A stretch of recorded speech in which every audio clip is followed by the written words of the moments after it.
Dernière heure. Un cadre historique de la défense catalane vient officiellement de quitter le navire. Un champion du monde espagnol voit son avenir chamboulé par une blessure. Un défenseur argentin pousse pour claquer la porte de son club anglais. Mais on garde le plus gros pour la fin, un joueur qu'on annonçait à 100% au Real Madrid vient de faire un virage à 180 degrés. Restez jusqu'à la fin, on garde le plus gros pour la fin de cette vidéo. Bonjour à tous les culés.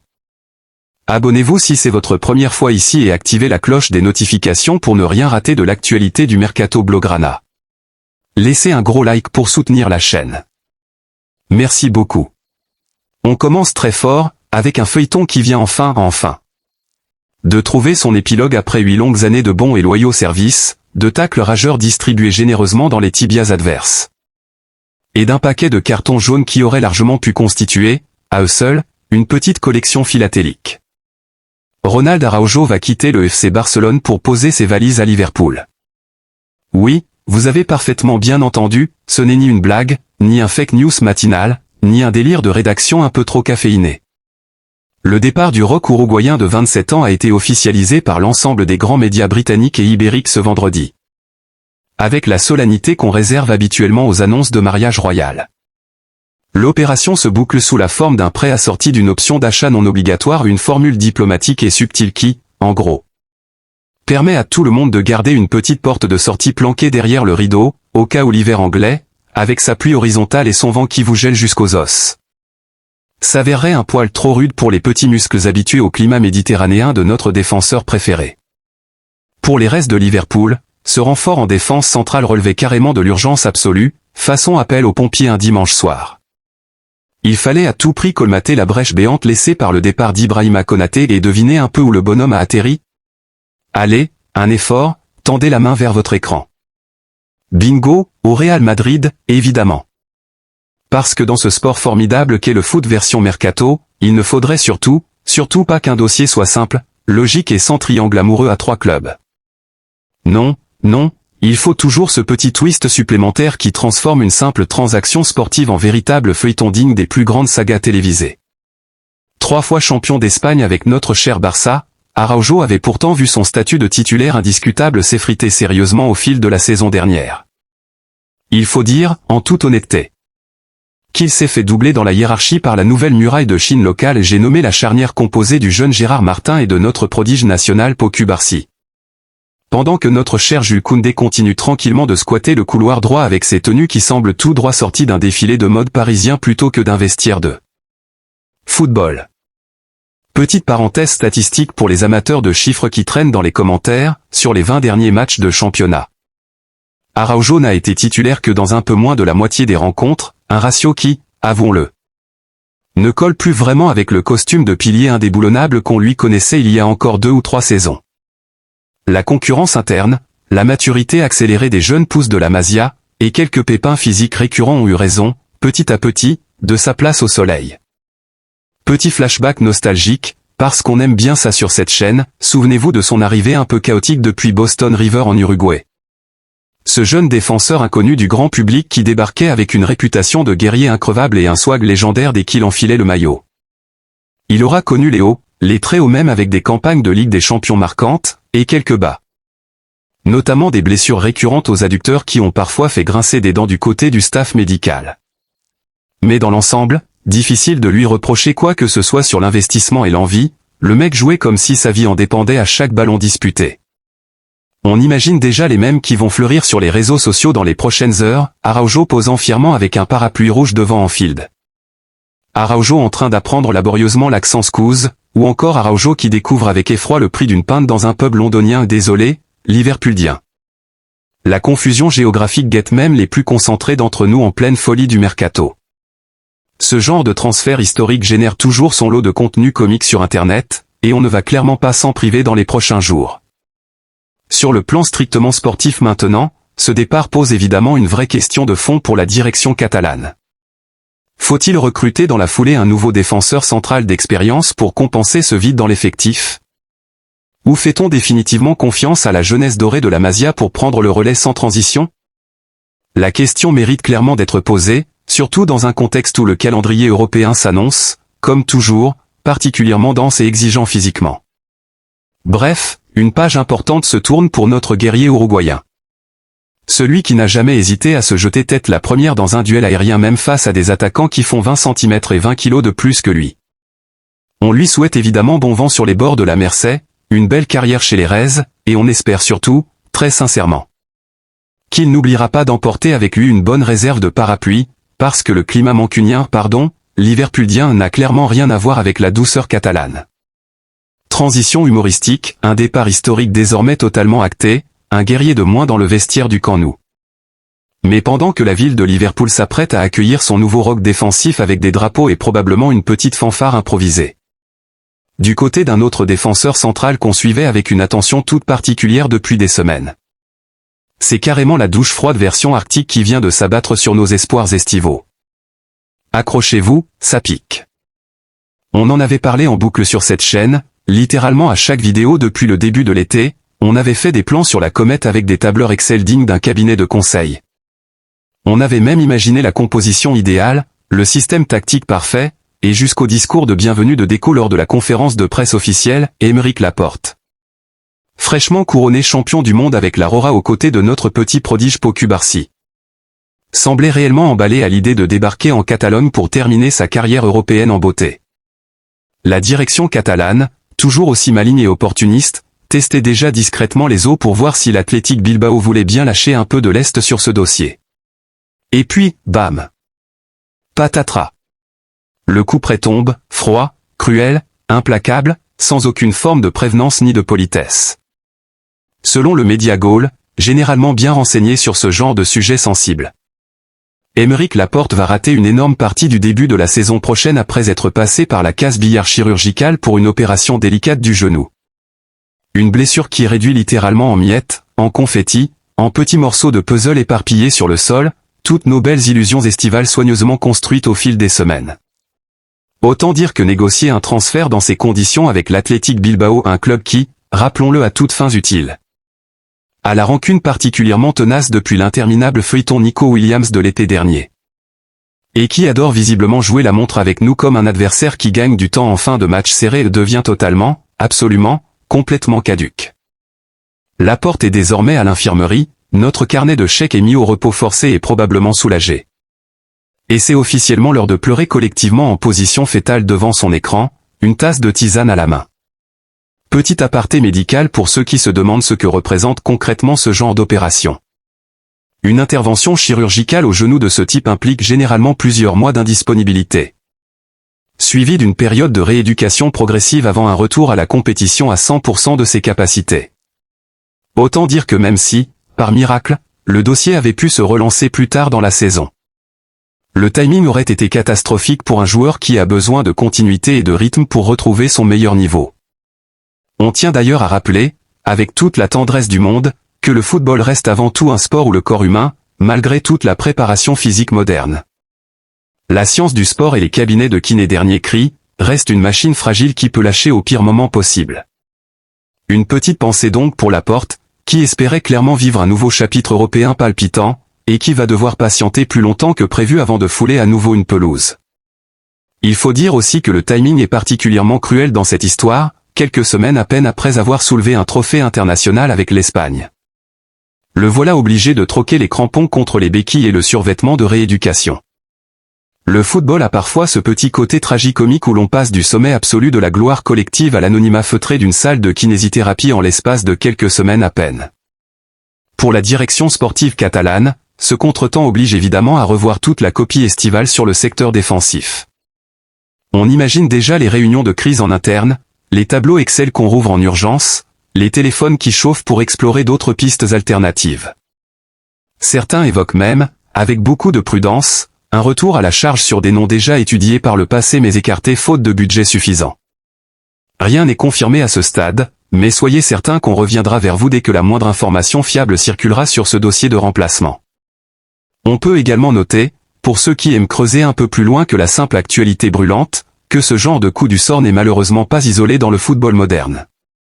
Le calendrier surchargé, l'enchaînement des compétitions internationales juste avant la reprise des clubs, et l'intensité physique toujours plus grande exigée des organismes finissent régulièrement par produire ce type de blessures à répétition chez les cadres les plus sollicités. Un vrai sujet de fond qui dépasse largement le simple cas de Laporte, mais qu'on préfère laisser de côté pour aujourd'hui. Histoire de ne pas plomber complètement l'ambiance de cette vidéo qui se veut malgré tout légère et divertissante.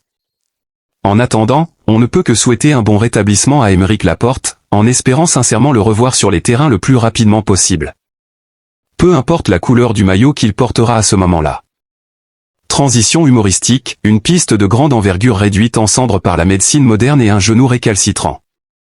Heureusement, dans le grand supermarché géant du football estival, quand un défenseur tombe malheureusement au combat, un autre en fin de contrat, en pleine crise de confiance. Ou tout simplement en plein désespoir londonien lève immédiatement la main pour proposer ses services. Direction l'Argentine, ou plutôt Londres, mais avec un passeport argentin dans la poche. Changement complet d'ambiance, on quitte la Catalogne et l'Espagne pour direction la perfide Albion, et plus précisément le club de Tottenham. Universellement reconnu pour son allergie chronique et quasi légendaire au trophée majeur, un club qui pourrait probablement organiser une exposition entière dédiée à l'art de finir 4e. Tellement c'est devenu une spécialité maison. Selon Top Mercato, généralement plutôt sérieux sur ce type de dossier, notre cher Cuti Romero, le défenseur international argentin qui ne prend jamais de carton rouge par inadvertance enfin. Presque jamais, on va dire une fois tous les 2 mois pour rester honnête, serait sur le point de plier bagages. Et devinez un peu quel club serait à l'affût, prêt à dégainer? Bingo, encore une fois, le FC Barcelone.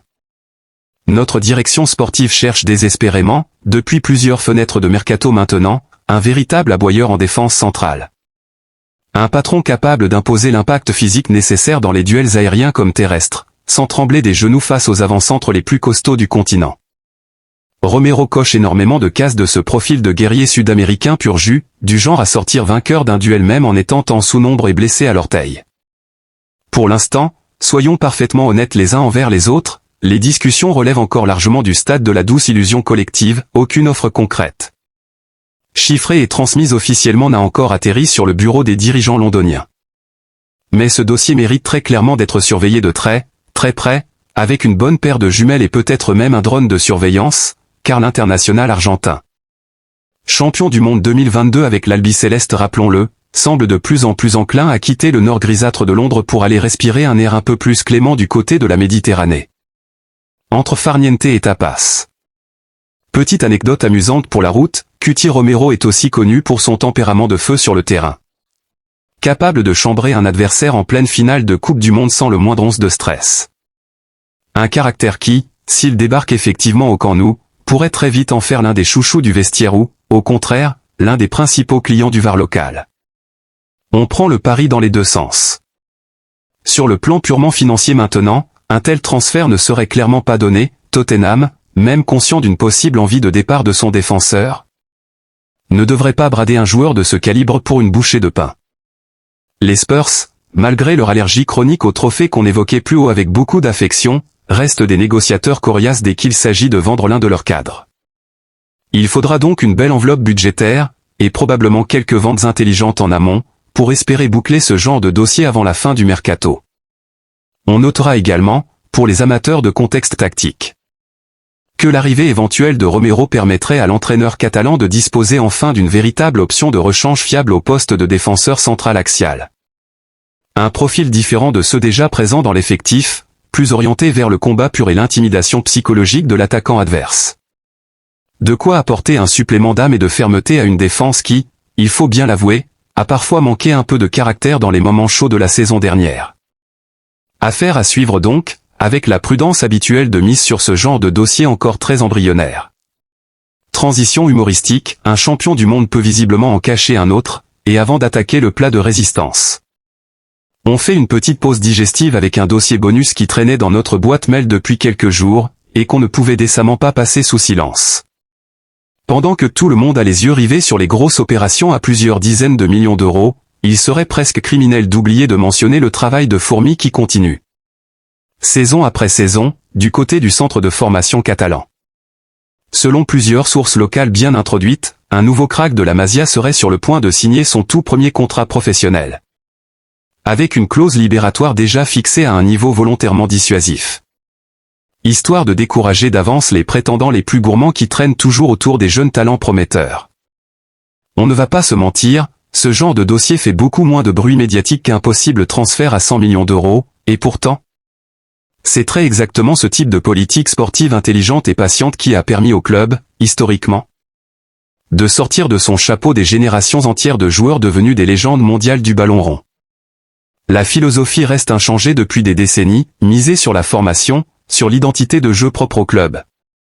Et laisser le temps faire son œuvre plutôt que de tout miser systématiquement sur des recrutements extérieurs à prix d'or. Alors évidemment, ce genre d'annonce ne fera probablement pas la une des grands quotidiens sportifs demain matin, contrairement au dossier Rodri ou Araujo qu'on vient d'évoquer en long, en large et en travers.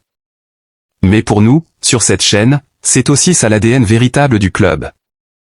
Et on trouvait important de prendre 30 secondes pour le souligner avant de repartir de plus belle dans la folie des grosses transactions estivales.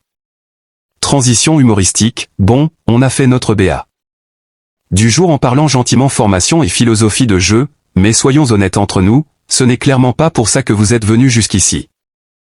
Accrochez solidement vos ceintures, remettez bien vos casques de protection, parce qu'on arrive enfin au plat de résistance de cette vidéo, le dossier le plus complètement lunaire, dingue et improbable de toute l'année mercato. Mesdames et messieurs, approchez, entrez dans la danse, installez-vous bien confortablement parce que c'est le moment fort, le scoop absolument monumental. La rumeur qui fait littéralement exploser les compteurs de la folie douce sur toute la péninsule ibérique. Le feuilleton Rodri vient de connaître un retournement de situation d'une violence rare, du genre qu'on n'avait plus vu depuis des années dans ce sport pourtant habitué aux coups de théâtre. Souvenez-vous bien. Pendant des semaines, littéralement des semaines entières, la presse madrilène nous l'affirmait avec la morgue, l'assurance et la certitude tranquille qu'on leur connaît si bien. Rodri au Real Madrid, s'était plié, signé, tamponné, cousu de fils d'or massifs, presque gravé dans le marbre du Bernabéu. Le Ballon d'Or 2024 était prétendument promis à la Maison Blanche. Un retour aux sources absolument idyllique pour ce joueur formé à l'Atlético Madrid avant de s'exiler en Angleterre pour y écrire une histoire légendaire. Et puis, coup de théâtre digne d'un scénario écrit par Christopher Nolan après une nuit blanche à base de café serré, le bonhomme aurait finalement donné son accord de principe pour rallier le FC Barcelone. Oui, vous lisez parfaitement bien, il ne s'agit ni d'une coquille, ni d'un bug d'affichage sur votre téléphone, le grand rival Oni, celui qu'on adore détester depuis des générations. Selon les indiscrétions concordantes de l'équipe et du quotidien sport, deux sources habituellement fiables sur ce genre de dossier. Ce revirement absolument spectaculaire s'expliquerait en partie par l'urgence médicale qui frappe actuellement le milieu de terrain catalan. Couplé à une envie profonde et sincère du joueur de porter enfin nos couleurs blaugrana. D'autres sources encore plus enflammées, comme 11 mondial, n'hésitent même pas à parler d'un véritable séisme footballistique. D'un camouflet monumental infligé directement à Florentino Pérez en personne. Un joueur qui aurait purement et simplement gardé la porte fermée au Real pour se laisser séduire tranquillement par les sirènes blaugrana. Évidemment, jouons carte sur table entre nous et faisons preuve d'un minimum de recul journalistique, parce que c'est quand même notre rôle sur cette chaîne, c'est le mercato. Le merveilleux pays du mensonge magnifique, de l'intox savamment orchestré et de la manipulation médiatique organisée à grande échelle. Certains journaux continuent d'affirmer, mordicus, que l'opération madrilène capote pour des raisons totalement indépendantes de la volonté du joueur l'histoire de sauver un peu la face côté Real tandis que d'autres jurent la main sur le cœur qu'il s'agit là d'une conviction personnelle mûrement réfléchie de la part de Rodri lui-même. La vérité, comme souvent dans ce genre de dossiers explosifs, se trouve probablement quelque part entre les deux versions, planquée bien au chaud derrière un épais rideau de fumée. Ce qui est en revanche totalement indiscutable, c'est que l'autoroute royale jusqu'ici promise est quasiment garantie au Real Madrid pour enrôler celui que beaucoup considèrent comme le meilleur milieu défensif du monde actuel et désormais transformé en véritable champ de mine diplomatique. Et le Barça, malin comme jamais, compte bien jouer sa carte à fond dans cette bataille psychologique de très haute voltige, quitte à multiplier les appels discrets, les messages codés et les petites attentions personnalisées pour faire pencher la balance définitivement de son côté. Pour rappel, à toutes fins utiles. Le Rock de Manchester City sort d'une saison absolument stratosphérique et d'une compétition internationale majeure où il a littéralement écœuré toute la planète football par sa constance, son sens du placement et sa lecture du jeu hors norme. Sa valeur marchande est aujourd'hui astronomique, son aura dépasse largement les frontières du terrain, et le simple fait qu'il puisse être associé, même de loin, au FC Barcelone relève carrément du fantasme absolu pour l'ensemble de nos chers supporters, nourri depuis toujours au biberon de la rivalité historique avec le Real Madrid. Imaginez juste 2 secondes la scène, Rodri, formé à l'Atlético, courtisé pendant des mois par le Real, qui finit par débarquer au Camp Nou sous les couleurs blaugrana.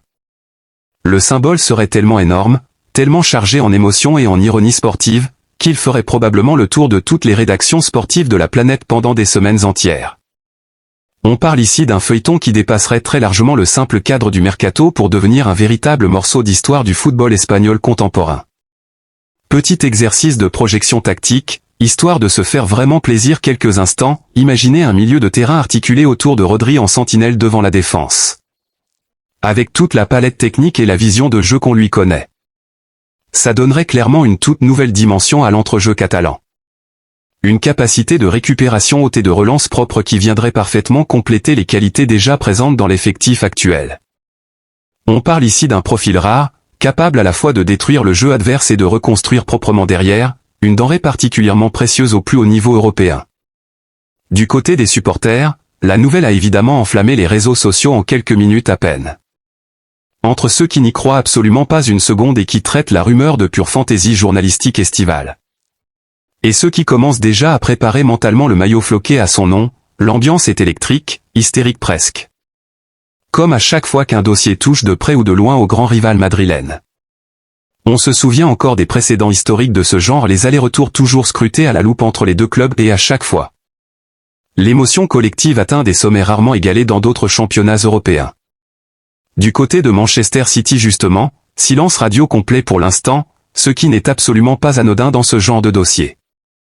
Généralement, quand un club anglais dément vigoureusement et immédiatement une rumeur de départ d'un cadre essentiel, il le fait savoir très rapidement par voie de communiqué ou via des sources proches du club.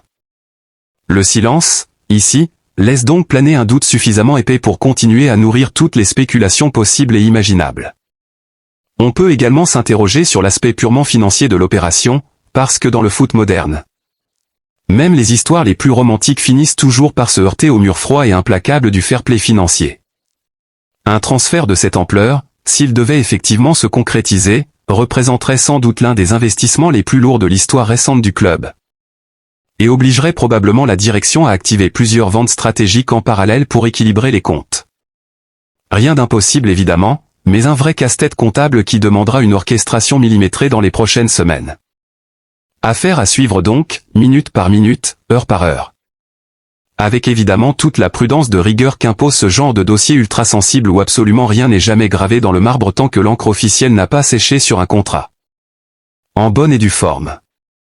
Petite parenthèse historique pour remettre tout ça en perspective, parce qu'on adore les parenthèses historiques sur cette chaîne. Les transferts directs entre le Real Madrid et le FC Barcelone se comptent littéralement sur les doigts d'une seule main depuis des décennies. Tant la rivalité entre les deux institutions dépasse largement le simple cadre sportif pour toucher à l'identité régionale, politique et culturelle de toute une partie de l'Espagne. Chaque fois qu'un joueur a osé, par le passé, franchir ce pont normalement infranchissable entre Madrid et Barcelone, l'opération a systématiquement pris des proportions absolument démesurées dans la presse ibérique, entre passion, incompréhension et parfois même un soupçon de trahison ressenti côté supporter. Autant dire que si le dossier Rodri venait effectivement à se concrétiser dans le sens qu'on évoque aujourd'hui, on assisterait très probablement à l'un des feuilletons les plus commentés de la décennie entière dans le football espagnol, toutes compétitions confondues. Et rien que d'y penser, on sent déjà les débats interminables qui vont animer les plateaux télé, les radios, les podcasts spécialisés et évidemment les réseaux sociaux pendant des semaines entières. Bien au-delà de la simple clôture du mercato estival. C'est aussi ça, la magie particulière de ce sport, une simple rumeur, même non confirmée à 100%, suffit à enflammer les passions d'un pays tout entier pendant des jours. Et voilà, mes chers amis, c'est déjà l'heure de refermer ce livre de contes de fées et de cauchemars financiers mêlés. Cette montagne russe émotionnelle typique du mercato estival qui nous fait passer du rire aux larmes en l'espace de quelques minutes. Quel récapitulatif, franchement, quelle intensité pour une seule et unique vidéo. Ronald Araujo qui file à l'anglaise en direction de Liverpool après 8 belles années de service, Aymeric Laporte cloué au sol par un genou récalcitrant qui a douché tous nos espoirs estivaux. Cuti Romero qui fait clairement du pied à nos recruteurs depuis Londres, et ce séisme absolument incroyable autour de Rodri qui pourrait bien, s'il se confirme, planter un véritable poignard émotionnel en plein cœur de Madrid en choisissant finalement le Barça. franchement, on ne s'ennuie jamais, pas une seule seconde, quand on suit l'actualité mercato en Catalogne. Petit bilan comptable de cette folle journée mercato, histoire de bien tout remettre en ordre dans nos têtes avant de se quitter, on part avec un défenseur de moins dans l'effectif. Direction Liverpool sous la pluie, on perd également une piste prometteuse pour cause de blessures sévères au genou. On gagne en revanche une piste sérieuse et crédible du côté de Londres pour muscler le jeu, et on termine sur ce que beaucoup considéreront probablement comme le scoop de l'été entier. Avec ce possible retournement de veste version Rodri qui, s'il se confirme dans les prochains jours, ferait basculer un rapport de force qu'on pensait pourtant totalement figé depuis des semaines entre les deux plus grands clubs du pays. On l'a dit et on le répète, parce que c'est important de le rappeler une dernière fois avant de vous laisser filer, le mercato reste, par essence, un exercice permanent d'incertitude où les certitudes du matin deviennent souvent les regrets du soir. Gardez toujours ce recul salutaire, savourez le spectacle pour ce qu'il est, un formidable feuilleton estival qui nous fait tous vibrer. Qu'on soit supporter passionné ou simple curieux de passage, et surtout, gardez votre bonne humeur intacte quoi qu'il arrive dans les prochains jours. Maintenant, c'est à vous de jouer, et on compte sur vous pour envahir la section commentaires. Est-ce que vous y croyez sincèrement, vous, à ce transfert de fou furieux impliquant Rodri? Êtes-vous prêt psychologiquement à voir votre nouveau milieu de terrain porter fièrement le maillot blaugrana la saison prochaine? Ou est-ce que vous pensez plutôt que toute la presse espagnole se moque gentiment de nous depuis le début de l'été? Et pendant qu'on y est, dites-nous également ce que vous pensez du départ d'Araujo, de la triste nouvelle concernant Laporte, et de cette piste Cuti Romero qui commence doucement à prendre forme. Exprimez-vous librement, lâchez vos théories les plus folles et les plus improbables, débattez entre vous dans le respect mutuel évidemment, et surtout, n'oubliez absolument pas de pulvériser le bouton des likes pour nous donner de la force et continuer à produire ce genre de contenu chaque semaine. Avec toujours plus d'énergie et de mauvaise foi assumée. Petit mot de la fin, un peu plus personnel cette fois, on sait que certains d'entre vous nous reprochent parfois, gentiment, de relayer des rumeurs qui ne se concrétisent jamais. De vous faire vivre des montagnes russes émotionnelles pour au final retomber sur nos pattes avec un simple prolongation de contrat ou un dossier qui capote lamentablement en coulisses. On l'entend, on le comprend même très bien. Mais c'est aussi ça, la beauté un peu masochiste du mercato, ce mélange permanent d'espoir et de désillusion. Cette capacité collective à rêver en grand même quand la raison nous souffle à l'oreille de rester prudent. Et tant qu'il y aura des rumeurs à décortiquer, on sera là, chaque semaine, pour les décortiquer avec vous, dans la bonne humeur et sans jamais se prendre trop au sérieux. D'ailleurs, on a remarqué ces dernières semaines que la communauté grandissait gentiment, et on tenait sincèrement à vous en remercier du fond du cœur. Chaque commentaire, chaque partage, chaque petit pouce bleu compte énormément pour une chaîne comme la nôtre qui carbure avant tout à la passion plutôt qu'aux gros moyens de production. Alors merci, merci mille fois, et on vous promet de continuer à vous livrer ce genre de contenu, semaine après semaine. Tant que le mercato continuera de nous offrir son lot de rebondissements dignes des meilleures séries télévisées. Abonnez-vous à la chaîne si ce n'est pas déjà fait. Activez la petite cloche pour ne rien rater des prochaines péripéties de ce mercato qui s'annonce décidément aussi mouvementé qu'un dernier jour de fenêtre de transfert, et d'ici là, prenez soin de vous, hydratez-vous bien sous cette chaleur estivale, et gardez précieusement votre bonne humeur. Visca El Barça, et à très bientôt pour de nouvelles aventures toujours plus rocambolesques.